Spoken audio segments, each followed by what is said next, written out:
philosophy, it was started by Dr. Maria Montessori.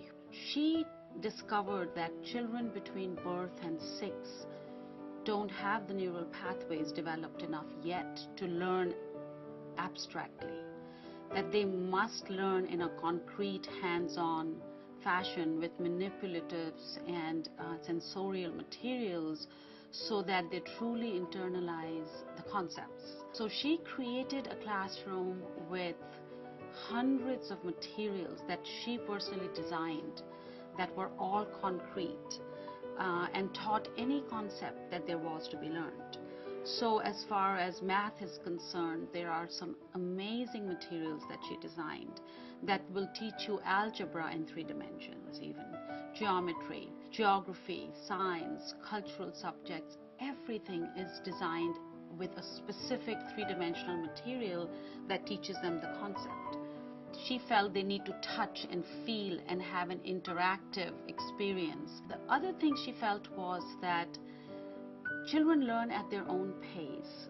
Every child has their own internal program of development, and that as educators we need to follow that natural development and make sure that we remove the obstacles that come in the way and create an environment that is going to facilitate that development in a natural way.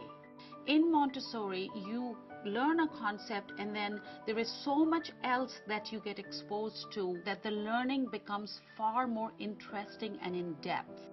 When you are focused on creating that kind of environment, you cannot get out of their way fast enough. They do want to learn. They want to learn what their natural development is steering them towards. And our job as educators, Montessori educators, is to become facilitators and to be present there and jump when you see that the child is going through a sensitive period for a certain concept to learn, that you are present as a catalyst, as a coach, as a guide. But by and large, it is a child-driven, student-driven environment where, as opposed to traditional teaching where the students follow the teachers, in Montessori, the teachers follow the students. It's more about making sure that you have piqued the child's interest, and only then the child may go back and repeat that exercise till he or she feels mastery. I remember walking in and thinking, wow, these kids are very unique. I mean, there's just, they stand out. And by that, I mean they each stand out. I think there's just this acceptance of the individual differences and a celebration of that. Every child should have the opportunity to succeed before they have that chance to fail. Wonderful aspect of Montessori is having this mixed age classroom. So the younger children have the opportunity to really discover the classroom for themselves, but also have the guidance of the older children. When they get to the 3rd year in their cycle, they're able to mentor and take on leadership positions. They learn to collaborate with the other children. They get to be the youngest child, the middle child, the oldest child. So the children really have an opportunity to grow into many different roles. We nurture the spirit of the whole child, the whole person. This is a place where your child can come and be herself. This is a safe environment where she can discover her own talents, and he can find his place, his interests academically, but socially. We have a great sense of community here. There's just no other place like it. I feel privileged to be here every day.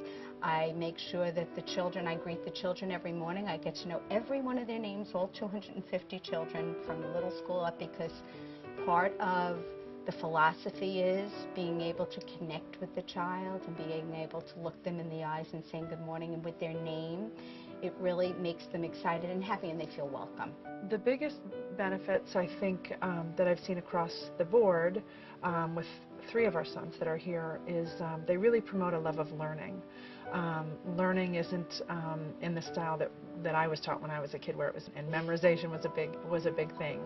Love of learning is really important to them. So learning isn't something that is forced. It's something that's natural. It's part of everyday life, and it's really kind of led to very diverse interests on their part, which makes it fun. The approach to the child in Montessori is unconditionally respectful. We make it our business to make sure that the children have a good sense of self and a good self-esteem. There is a big misconception about Montessori where parents believe that there is no structure, it's a free-for-all, it's random. There is a lot of structure in Montessori. It's just invisible to the children. They also meet often with the teachers one-on-one to discuss their accomplishments for the week and discuss what their plan is for the rest of the week. They learn to become responsible for what they have done.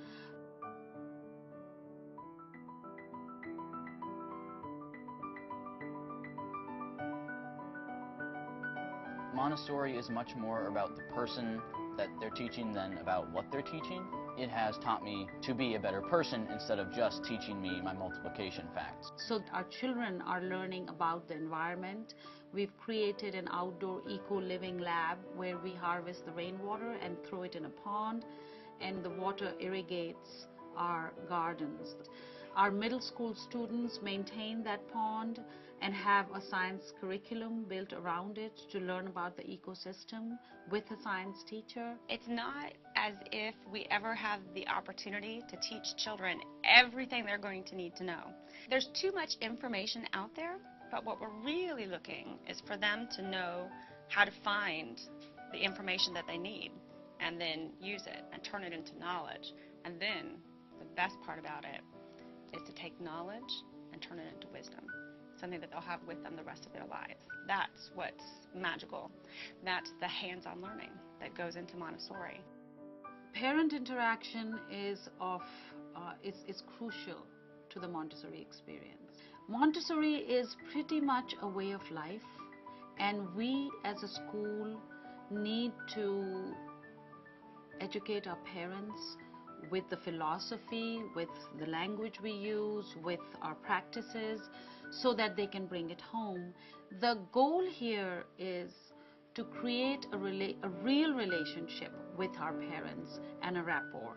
We want to be able to know our parents well so that we know the children even better. We want the parents to know us. It's a beautiful and wonderful environment for these children to learn and to grow up and to discover who they are. It's supportive and it's loving, and we're really here at Turtle River, we're a big family.